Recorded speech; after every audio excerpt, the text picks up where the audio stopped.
Glória a Deus, vocês estão aí, gente?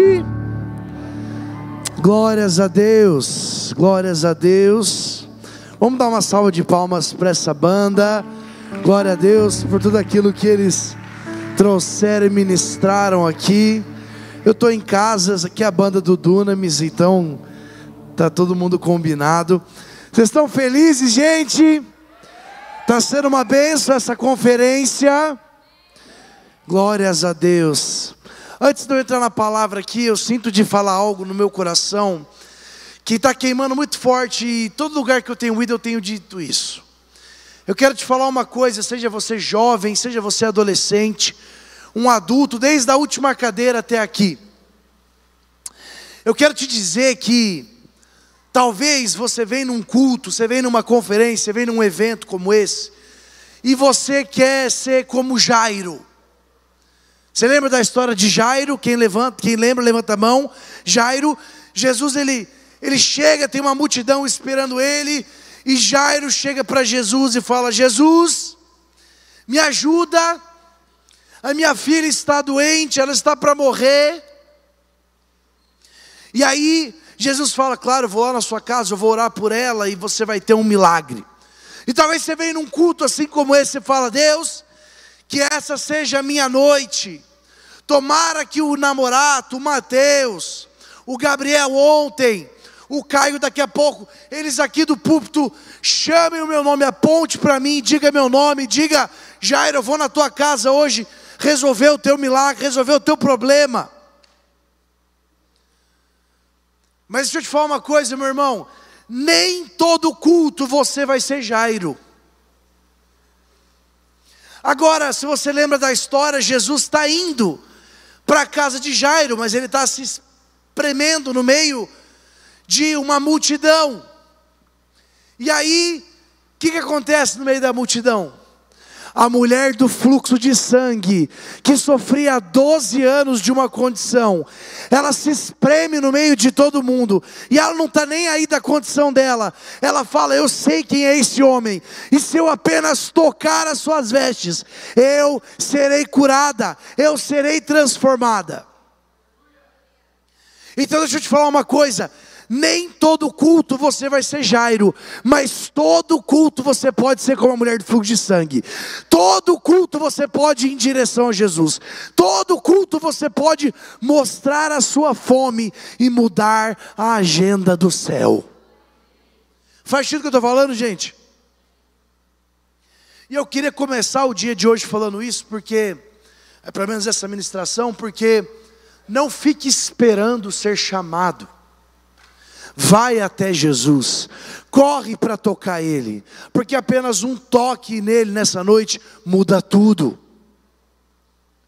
A palavra de Deus diz que aquela mulher sofria 12 anos dessa condição do fluxo de sangue, e a cultura judaica, ela olhava para mulheres nesse período de menstruação ali, fluxo de sangue, elas eram impuras.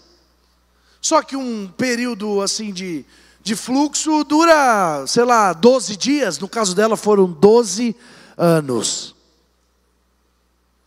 Então eu não sei quanto tempo você precisa de um toque, eu não sei quanto tempo você está precisando ser transformado, e não espere ser Jairo, seja a mulher do fluxo de sangue, vai até Jesus essa noite, porque quando Jesus entra na nossa vida, Ele não quer transformar apenas o nosso corpo físico. Ontem eu estava conversando com o Gabriel. Quem estava aqui ontem à noite? Levanta a mão. Então vocês viram, ele falou, foram mais de 40 curas. Glórias a Deus por isso. Mas a palavra diz que aquela mulher, ela é curada no corpo, mas ela também é curada na alma. Porque imagina alguém que durante 12 anos estava sendo ignorada. Uma mulher que durante 12 anos ela era rejeitada, evitada, porque ela estava vazando sangue, e ela era impura, então ninguém podia tocá-la, ela não podia comer nos mesmos lugares, mas no meio de uma multidão, Batista Moriá, deixa eu te falar uma coisa, no meio de uma multidão, Jesus sente um toque e ele fala: alguém me tocou. E Pedro fala: Jesus, é claro, tem muita gente aqui. Ele fala: não é qualquer toque, é o toque de alguém que tem fome, é o toque de alguém que sabe quem eu sou, é o toque de alguém que precisa do meu poder. E aí ele fala: filha, eu te notei no meio da multidão. E eu quero falar uma coisa para vocês essa noite. Talvez você fale assim: eu estou aqui no culto, tomara que eu seja como Jairo, mas mesmo assim vai ser difícil, que eu sou só um no meio do público. Não, quando você toca Jesus, Ele te vê. Deixa eu falar uma coisa: Jesus te vê. Então Ele está aqui para curar não só o teu corpo, mas a tua alma, os teus desejos, sentimentos, emoções. E acima de tudo, Jesus está aqui para te oferecer salvação. Porque Ele vira para aquela mulher e fala: tua fé te salvou. Então eu não sei o que você precisa essa noite. Se você precisa de cura, existe cura disponível essa noite. Se você precisa de cura na alma, existe cura disponível para você essa noite. Ou se você precisa de salvação. Namorado, mas eu sou crente a vida inteira, eu cresci na igreja. Legal. Você sabe me dizer o dia que você entregou a vida para Jesus? Eu digo isso porque eu também cresci na igreja, mas só foi com 19 anos que eu tive de fato o encontro com Jesus e reconheci Ele como Senhor e Salvador. E com 19 anos, dia 18 de agosto de 2016, quando de fato eu entreguei a minha vida para Jesus. Mesmo indo na escola dominical, mesmo pintando coisa na salinha das crianças, mas não quer dizer que você cresceu na igreja, que você de fato entregou a vida para Jesus. Deixa eu te falar, quem sabe essa noite é uma noite de você tomar decisões conscientes da tua conversão. Amém, pessoal? Vocês estão comigo aí? Gente, vocês estão vendo a minha voz, está estranha, né? Eu não falo fanho assim normalmente, eu juro. Eu tenho uma voz de trovão, assim, uma voz de profeta. Só que hoje eu estou falando meio fino, assim, né? É porque eu estou com um problema na minha garganta, então eu quero pedir desculpa para vocês. Eu estou tentando aqui o máximo, forçando o máximo, para poder pregar com o melhor do que eu posso para vocês essa noite. Amém? Bem, o pastor orou aqui e eu quero agradecer o convite, toda a liderança, todos que nos convidaram para estar aqui. Se você não me conhece, meu nome é Gabriel Namorato, faço parte do Dunamis Movement. Quem conhece o Dunamis aí? Levanta a mão. Bastante gente também, legal. No Dunamis eu lidero uma coisa chamada Dunamis Pockets. Basicamente é o seguinte, eu treino jovens universitários para pregar o evangelho na faculdade. Quem aqui faz faculdade? Levanta a mão. Glória a Deus. Enquanto eu estiver pregando, se o teu coração começar a queimar, manda um direct lá, uma mensagem no meu Instagram falando: eu quero te treinar para você começar a pregar o evangelho na sua faculdade. Hoje o Pockets está em mais de 300 universidades no Brasil e nas nações. Aqui em Minas Gerais a gente está em 18 universidades, mas ainda não tem Governador Valadares. Eu estou esperando você essa noite para ser um pioneiro do reino de Deus dentro da sua faculdade através do Pockets. Amém?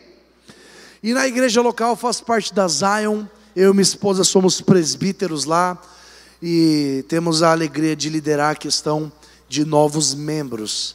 E eu amo muito Jesus, sou pai do Apolo, estou morrendo de saudade dele, fico olhando ele aqui no meu celular.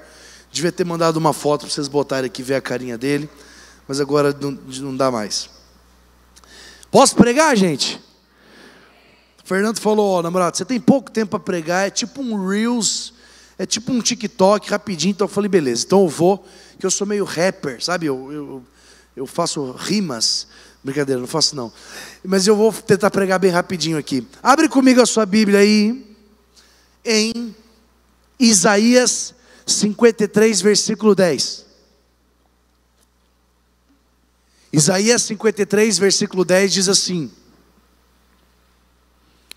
Já abriu aí? Calma. Não, vai ter que ser rápido aqui. Fazia parte do, fala comigo, plano plano do Senhor esmagá-lo e causar-lhe dor.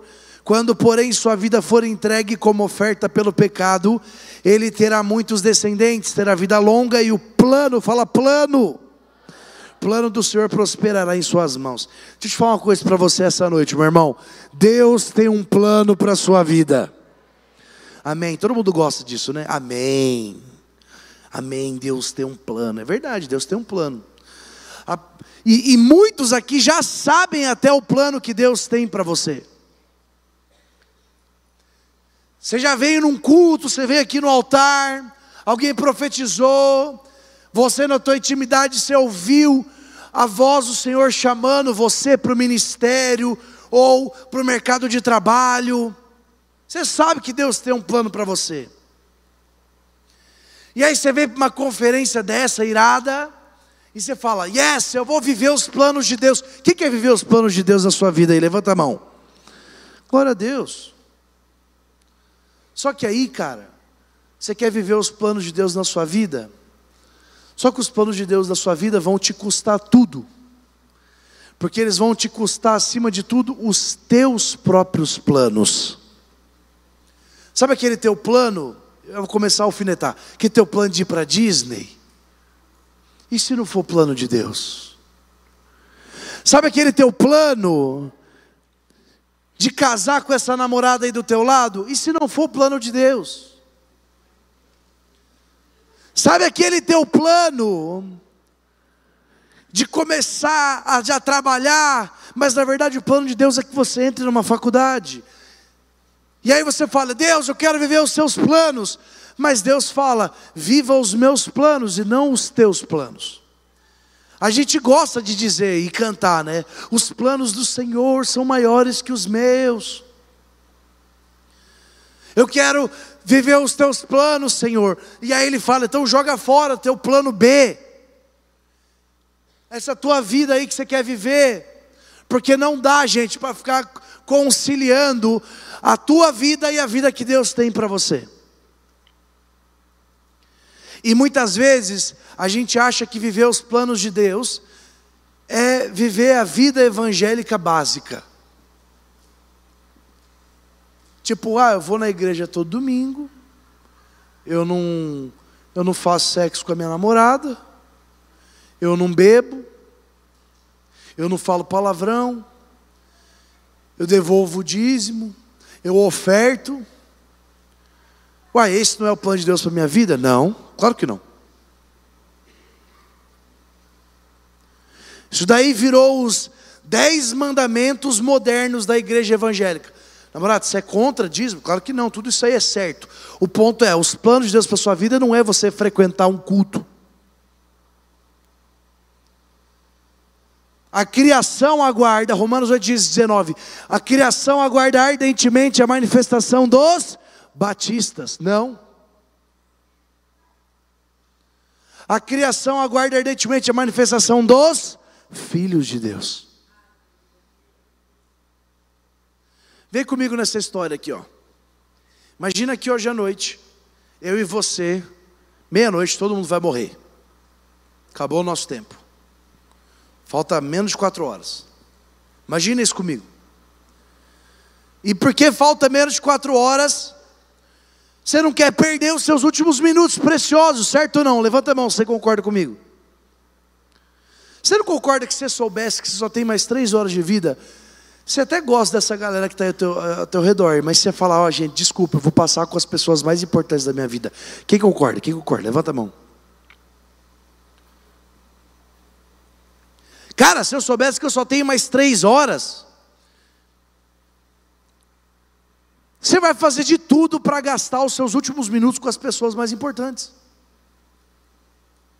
Outra coisa, você não concorda comigo que se você soubesse que você só tem mais 3 horas de vida, além de ficar com as pessoas mais importantes, você ia falar as coisas mais importantes? Levanta a mão, você concorda? Você não vai, tipo, nossa, falta só 3 horas. Vai abrir uma live. Oi, gente, tudo bem? Está acabando minha vida aqui, hein? Como é que vocês acham que eu vou morrer? Comenta aqui. Não. Você não ia ficar falando besteira. Ai, Palmeiras não tem mundial. Não, você fala coisa séria. Estou feliz hoje, hein? Então você concorda comigo, se o seu tempo estivesse acabando, você ia gastar com as pessoas mais importantes, falando as pessoas mais importantes, sim ou não? Jesus sabia que o tempo dele estava acabando. A palavra de Deus diz em Atos capítulo 1, que depois que Jesus ressuscita, ele passa 40 dias e 40 noites aparecendo aos seus discípulos. E aí, em Atos capítulo 1, versículo 9, lá no fim do versículo 1, no capítulo 1, fala que Jesus, ele se reúne com as pessoas mais importantes, porque ele tem esse mesmo pensamento que você teve, o tempo dele estava acabando. Os últimos 15 minutos de Jesus, ele passou com qualquer pessoa? Não, ele passou com quem? Quem? Os discípulos. Quem aqui é discípulo de Jesus? Ele passou conosco. Ele falou qualquer coisa, ele falou tipo, é isso aí galera, tchau, tamo junto. Não, ele falou o quê? Quais são as últimas palavras de Jesus? Ide, pregue o evangelho a toda criatura. Ide, façam discípulos de nações. Esperem em Jerusalém, até que sejam revestidos com o poder dos altos, para que se tornem minhas testemunhas. Então você levantou a mão agora há pouco. Eu sou discípulo, então essas palavras são para você. E elas são muito importantes. Eu ouso dizer que são as mais importantes. Todas as palavras de Jesus são importantes, mas para mim as mais importantes são as últimas, porque não tem o porquê ele deixar isso por último. Ele gasta os últimos minutos te dizendo: ei, Batista Moriá, faça discípulos, pregue o evangelho. Produção, tem como espancar eu sou pentecostal, preciso de ganho para minha garganta sobreviver. Aí ó, cheio, glória a Deus. Então, Batista Moriá, o ID é importante.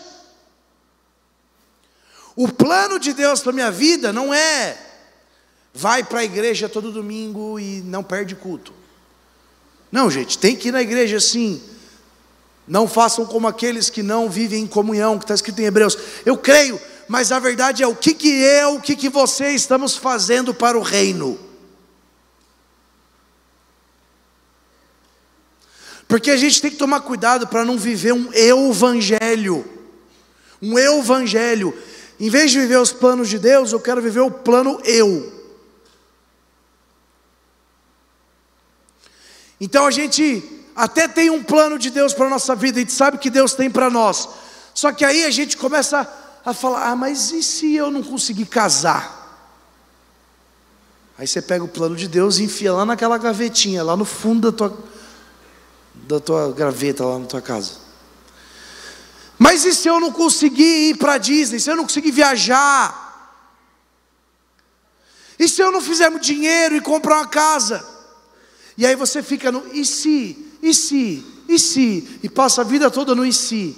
E quem vive de si não consegue viver o que Deus tem para você. Faz o que eu estou falando, gente? Vou te resumir. Essa noite eu quero pregar para que você largue teu emprego, para quem precisa largar, que você largue a tua faculdade, para quem precisa largar, que você termine esse namoro vagabundo aí que você tem, que você precisa terminar, e para você tomar a decisão, para você viver o que Deus tem para você. Fala comigo, delete o plano B. Olha o que diz Lucas capítulo 9, 62. Eu vou rápido aqui, porque eu vi que o cara está botando aqui.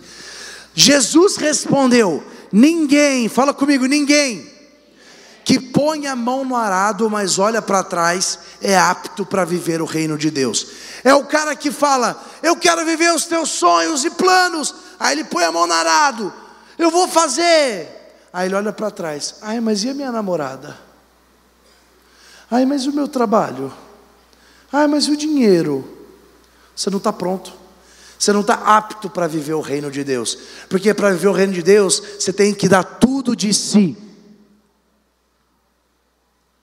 E não dá só para você pegar o teu plano B e guardar ele e viver os planos de Deus.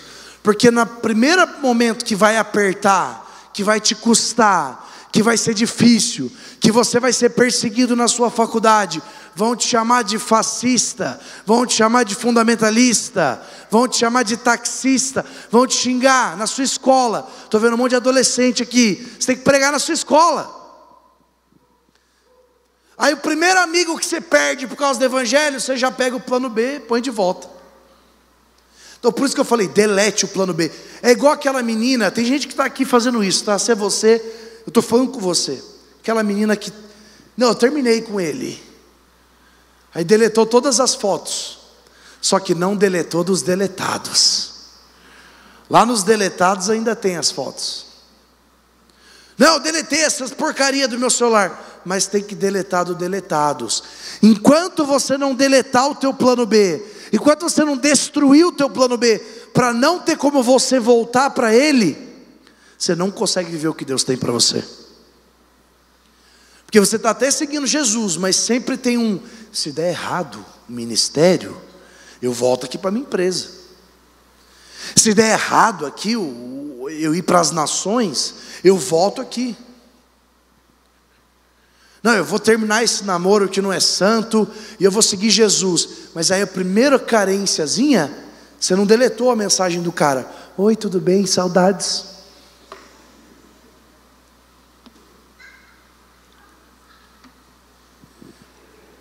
Então hoje, eu quero te dar 2 tipos de pessoas que talvez estão aqui essa noite, que estão vivendo o plano B, o plano eu, em vez de viver os planos de Deus. Abre comigo a sua Bíblia aí.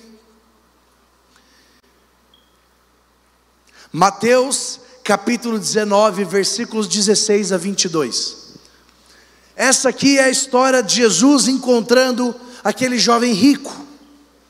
Eu vou parafrasear aqui para poder ir um pouco mais rápido. Basicamente, o jovem rico chega para Jesus e fala: Jesus, como é que eu posso melhorar a minha vida?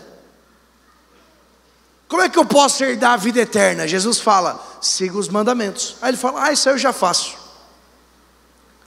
Ah é? Você quer ser perfeito? Então pega o seu dinheiro todo, vende e dá dinheiro aos pobres. Talvez você é esse jovem rico hoje. Você fala: namorado, tem nada a ver. Eu não consegui comprar uma pizza lá fora. Eu não consigo comprar um pão de queijo. Como é que eu sou jovem rico? Não é sobre dinheiro, Batista Moriá. É sobre alguém que está vivendo um tipo de plano B. Que plano B é esse? A minha vida é muito boa e eu quero que Jesus entre nela só para melhorar. É o cara que fala assim: Jesus, como é que você melhora a minha empresa? É o cara que acha que Jesus morreu por você para melhorar a sua vida. Meu irmão, deixa eu te falar uma coisa: Jesus não morreu por você para melhorar a tua vida. Jesus morreu por você para te dar uma nova vida nele.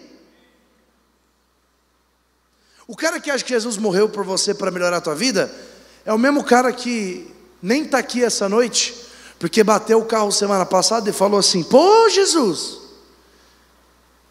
eu devolvo o dízimo, eu oferto, eu não transo com a minha namorada, eu não bebo, e isso aqui acontece comigo. É o tipo de pessoa que perdeu um ente querido por conta de uma doença, por conta de uma fatalidade, e está culpando Deus. Fala: por que eu vou na igreja? Então as coisas acontecem. Quem disse que Jesus tem que melhorar a sua vida? Gente, viver com Jesus é maravilhoso. Viver com Jesus é a melhor das coisas, mas não quer dizer que ele melhora a tua antiga vida. É ótima porque você vive uma nova vida nele. E todo o sofrimento, a palavra diz em Romanos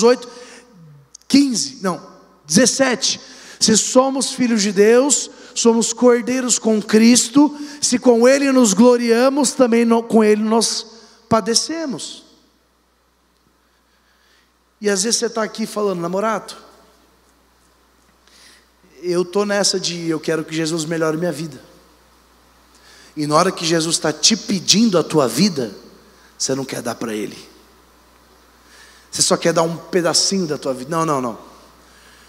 Jesus, eu quero ter uma família incrível. Aí Ele fala: amém. Então termina esse namoro aí. Não, como assim? Estou falando de família, era justamente com ele. Não. Jesus, eu quero ter um negócio. O Senhor te dá uma palavra, você vai viver no mundo dos negócios. Mas primeiro você vai ter que abrir mão disso que você está fazendo aí, que você acha que você está mais apegado ao dinheiro do que a depender de mim. Vocês estão me entendendo? Então talvez hoje você está vivendo esse plano B. Você ama demais a tua vida. Gente, o jovem rico fazia tudo que a gente já faz. Ele já ia no culto domingo, ia no culto de sábado. Olha como você é espiritual. Você foi ontem na conferência, você foi hoje e amanhã você vai vir no culto, não vai vir? Uau! Olha como Deus tem que melhorar a tua vida. Agora deixa eu te mostrar alguém que poderia ficar na mesma situação desse jovem rico, mas fez o oposto. Abre comigo aí, Mateus 4, versículo 18 e 19. O texto diz assim, ó: andando à beira do mar da Galileia, Jesus viu dois irmãos, Simão, chamado Pedro, e o seu irmão André. Eles estavam lançando redes ao mar, pois eram pescadores, e disse Jesus: sigam-me e eu os farei pescadores de homem. O texto continua: e largaram as redes imediatamente e os seguiram. Imagina, Pedro chega para Jesus e fala: Jesus, como é que eu posso melhorar a minha empresa de barcos e pescas? Peter Fisherman. Pode falar inglês aqui, que a galera de Valadares fala bem inglês, que eu estou ligado. Tem dois lugares que você pode falar inglês que ninguém te julga: na Zion e em Governador Valadares.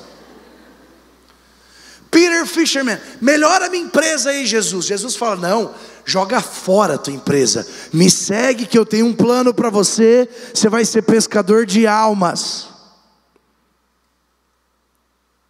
Você está vendo a diferença? O jovem rico queria melhorar o business dele, queria melhorar a vida dele. Ele queria a bênção de Jesus para continuar tendo a mesma vidinha dele, onde o que ele se apegava eram os bens. Quando Jesus fala: joga fora os teus bens, eu tenho algo melhor para você, ele se entristeceu. Então talvez seja você essa noite. E gente, não é sobre dinheiro, é sobre gostar demais da vida que já tem.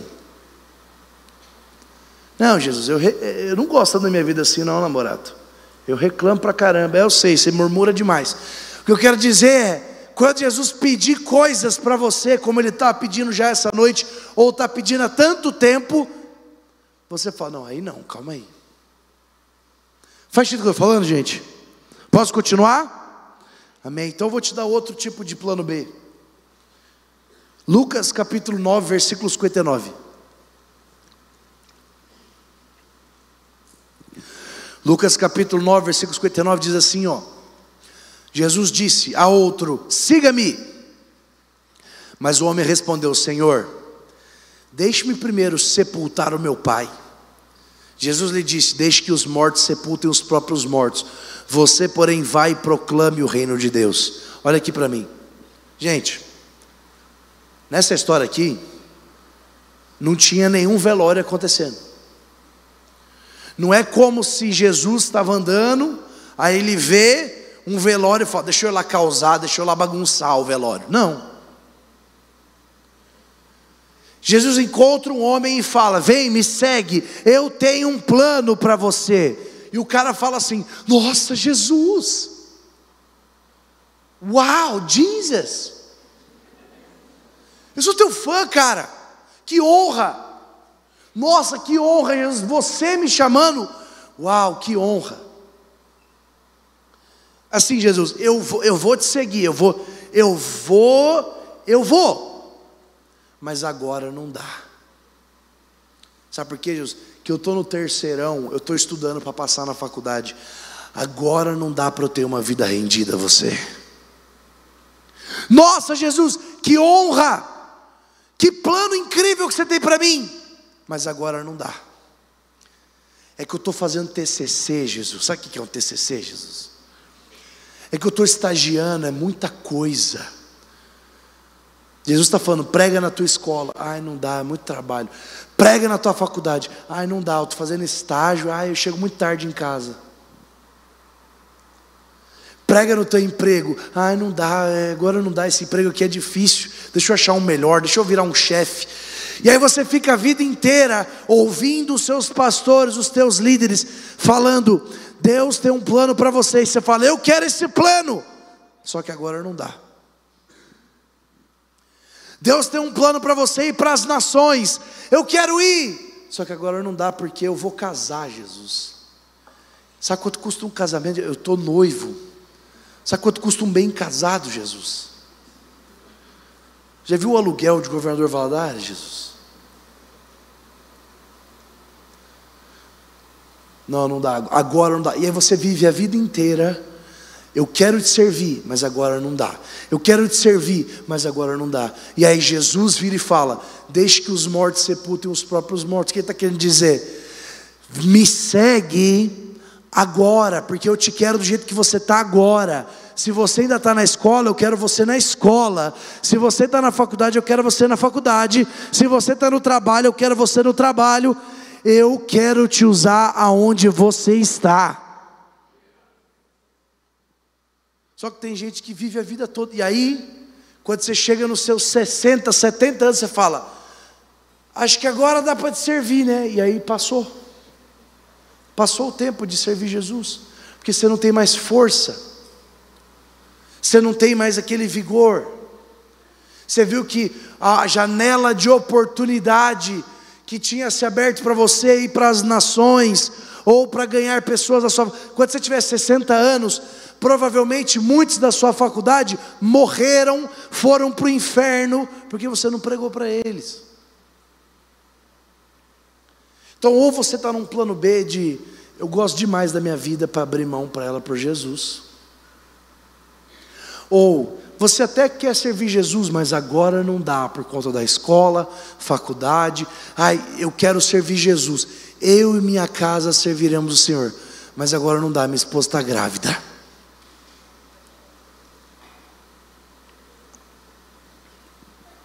Já viu quanto é caro Jesus uma fórmula?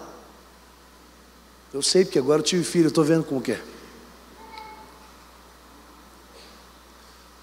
Agora, deixa eu te contar, eu já vou finalizar. Chama o tecladista que está comendo pão de queijo, para ele fazer aqui um fundinho para mim. 1 Reis, capítulo 19, versículo 19. Eu vou te mostrar alguém que deletou o plano B, e é isso que eu quero te convidar a fazer essa noite. É sério, essa noite eu quero que você deixe a tua aliança aqui no altar e termine esse namoro zoado aí.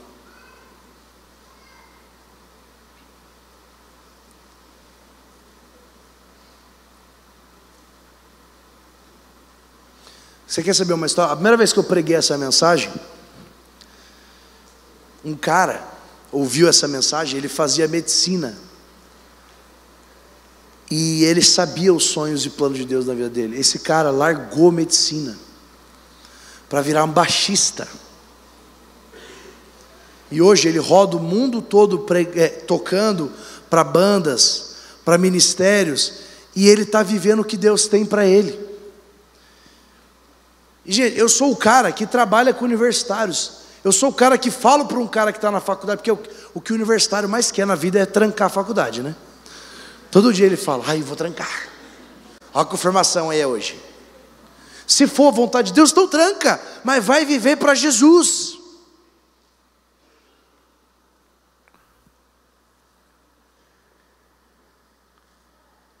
E aí esse cara hoje é o produtor musical super renomado. E ele sempre me conta, cara, foi nesse dia, foi nessa mensagem. Eu lembro que nesse dia, a primeira vez que eu preguei, o pessoal falou que chegaram no McDonald's, tinha um McDonald's perto da igreja que eu preguei, tinha um menino assim, ó, em cima da menina aqui assim, ó, falando assim, não amor, não faz isso não amor. E ela assim, ó, não quero mais, não quero mais. Empurrou ele e foi embora. Glória a Deus! Largou essa vida podre e foi viver para Jesus. 1 Reis 19 diz assim, ó. Então Elias saiu de lá e encontrou Eliseu, filho de Safate. Ele estava arando a terra com 12 parelhas de bois, e estava conduzindo a 12ª. Elias alcançou Eliseu e jogou a capa sobre ele. Eliseu deixou os bois e correu atrás de Elias, e disse: deixe-me dar um beijo fala comigo, despedida do meu pai e da minha mãe, e então irei contigo. Elias responde: vá, mas volte, porque sabe o que eu fiz com você. Eliseu foi, voltou, apanhou a parelha dos bois, o cabresto aqui, aquela madeira, matou os bois, queimou os equipamentos de arar a terra, para cozinhar a carne, deu ao povo e eles comeram. Depois partiu Elias e se tornou seu auxiliar. Deixa eu fazer aqui o processamento do que aconteceu. Elias encontra esse cara chamado Eliseu. Eliseu era um agroboy. Você sabe o que é um agroboy? Aqui em Minas tem muito agroboy. Filho de fazendeiro, rico. Elias era rico, velho. Elias tinha ali vários bois, e ele estava trampando as coisas do pai dele. Só que chega Eliseu e lança a capa sobre ele. O que significa isso? Deus tem um plano para você, Eliseu. Deus tem um plano para você. Essa noite, Muriel, eu sinto que o Senhor está lançando a capa sobre você, para você viver os planos de Deus. E naquele momento Eliseu fala: eu tenho uma escolha. Ou eu falo assim: nossa, Elias, caraca, sou teu fã. Elijah, o profeta Elias. Não, faz o seguinte: eu não consigo te servir agora, mas como meu pai é o cara da grana, eu vou herdar tudo isso aqui, eu vou ficar rico, e eu vou ter um monte de empresa, aí eu vou bancar teu ministério, Elias. E Elias está falando: não é isso que eu tenho não, Deus tem um plano para você, Eliseu. Só que você precisa pegar o teu plano B, que é esse dinheiro do teu pai, que é essa empresa que você tem aí de fazer terra, e jogar fora. Aí sabe o que Eliseu faz? O que ele tinha? Ele tinha madeira e boi. A madeira, que eram os cabrestos, as parelhas e os bois. Quando você tem madeira e você tem boi, qual que é o resultado disso? Um churrasco, velho.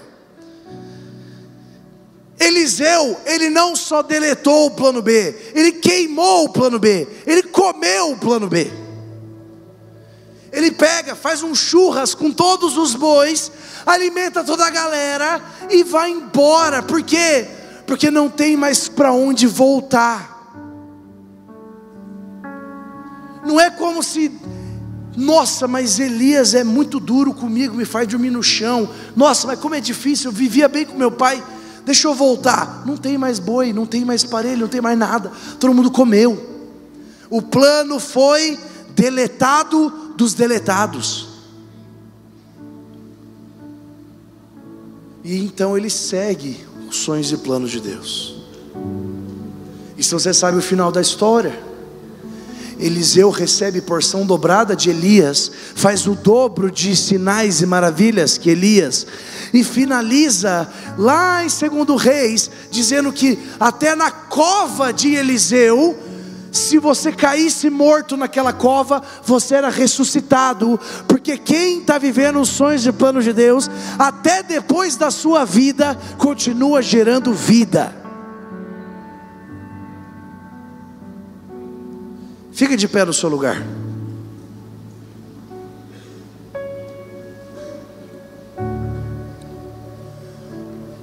Eu vou contar para vocês uma história, e acho que aqui vai soar até melhor. Imagina comigo que essa noite eu e você vamos para Boston.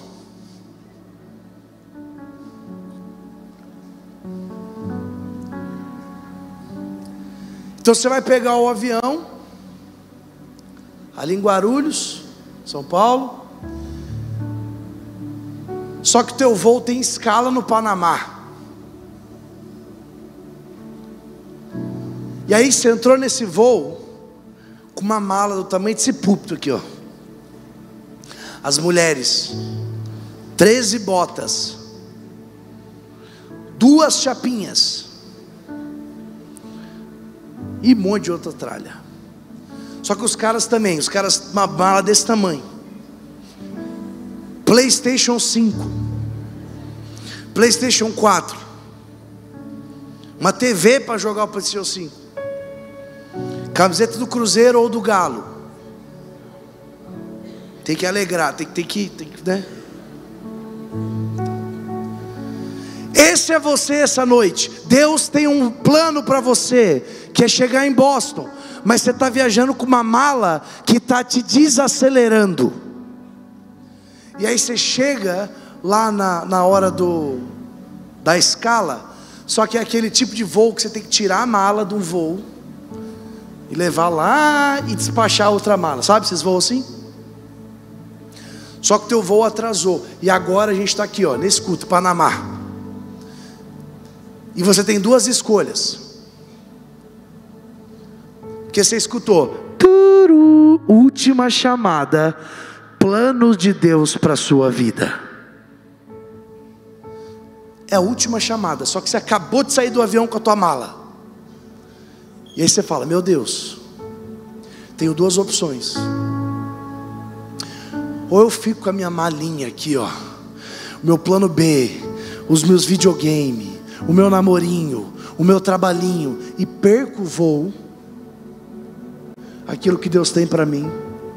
Ou largo a minha mala para trás e corro para a direção daquele portão, corro para aquilo que Deus tem para mim.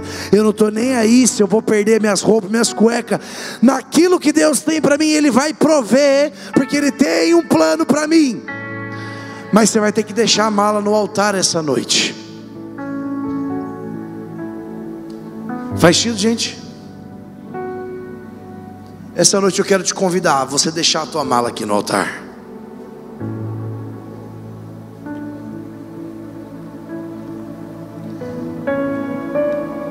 Talvez a tua mala vai ser o teu namoro. Talvez a tua mala vai ser o teu emprego, o teu curso, seja o que for.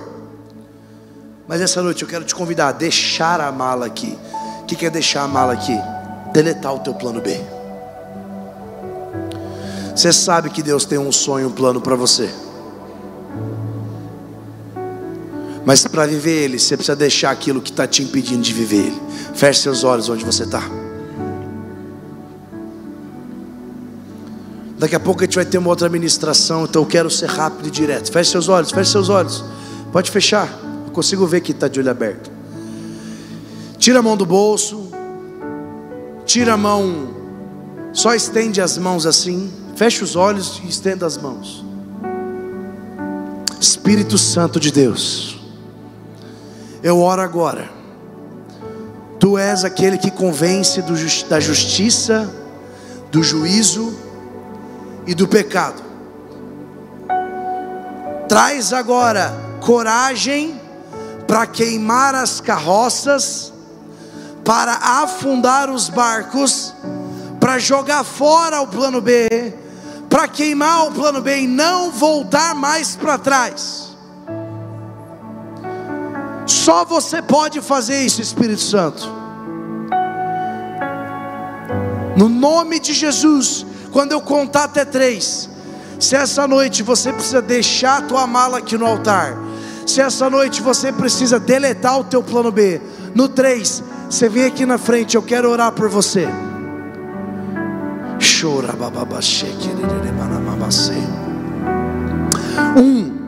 Porque Deus amou o mundo de tal maneira que deu o seu único filho, para que todo aquele que nele crê. 2, não pereça, mas tenha vida eterna. 3, pode vir. Se você precisa deletar o teu plano B, pode vir. Estou te esperando, não espera ninguém. Vem, gruda aqui que eu quero orar por você. Pode vir, pode vir, pode vir. Vem deletar o teu plano B. Vem, vem, vem, vem. Do jovem ao adulto. Mas não vem aqui só por vir. Deleta o plano B. Se você tiver que terminar, termina. Se você tiver que fazer uma ligação assim que acabar essa sessão, faça. Quero pedir à liderança, comece a pôr as mãos sobre eles também. Comece a orar sobre eles, por favor.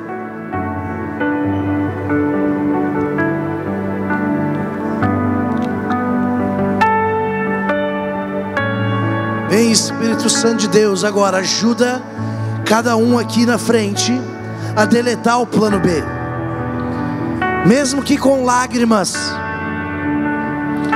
Abre mão daquele plano que não é o que o Senhor tem,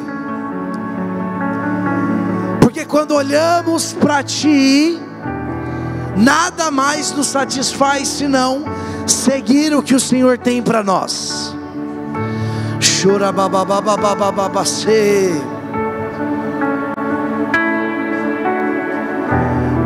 Chora bababababacê. Abre mão, se precisar ajoelhar, mas cara, não vem aqui passivamente. Oh, xarabababababacê. Abre mão para viver o que Deus tem para você. Xeremananá. Oh, rabababababacê. Vem, Espírito Santo de Deus. Não é da boca para fora, não é só como sair do lugar.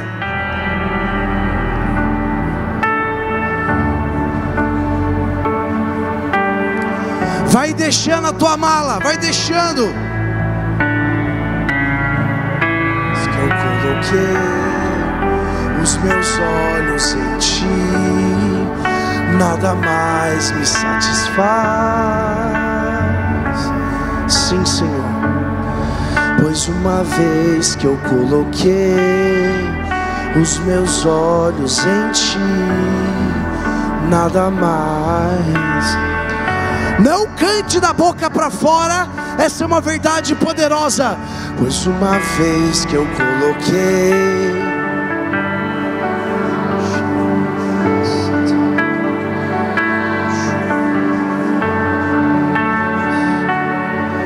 deixa a mala, mesmo que doa.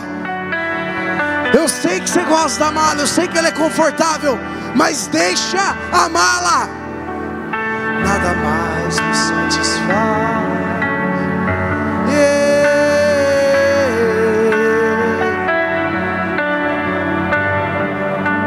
E nada mais.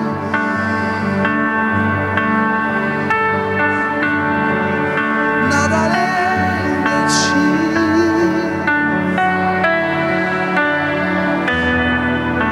Só Ti, Senhor. Seguir os Teus planos, os Teus sonhos. Nada além de Ti. Só quero a Ti. Nada mais. Eu sinto que tem mais gente. Vem deixar o plano B para viver o que Deus tem para você. Pois uma vez que eu coloquei,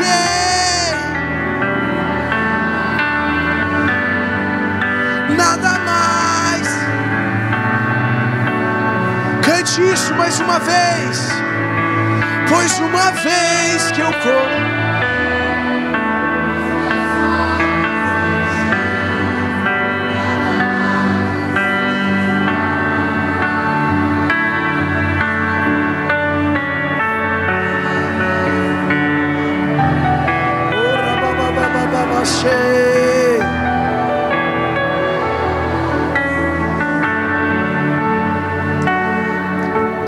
Coloca a mão no seu coração.